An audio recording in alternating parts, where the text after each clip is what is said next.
Roasting vegetables is an easy and delicious way to prepare them. Start by heating your oven up to 425 degrees.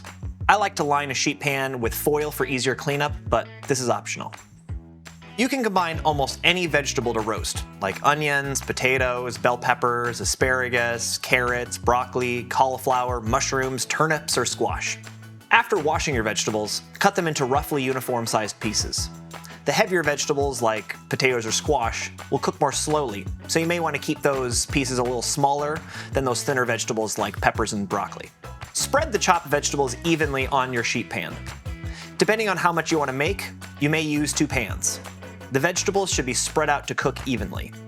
Next, use 1 tablespoon of olive oil or canola oil to drizzle over the vegetables.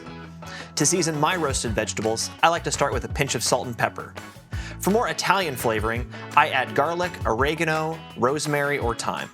You can also use pre-made Italian seasoning.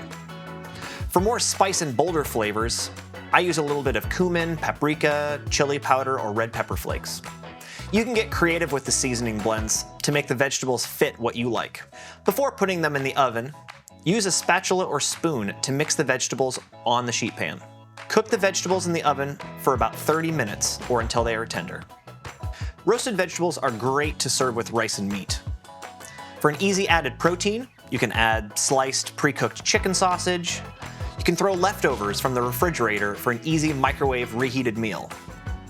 Remember, 1 cup of roasted chopped vegetables counts towards your goal of 5 servings per day. Here's a 5210 tip. Add a couple pieces of your favorite chopped up fruit or vegetable into water for a sugar-free, flavorful drink. Try cucumbers, strawberries, lemons, or fresh herbs.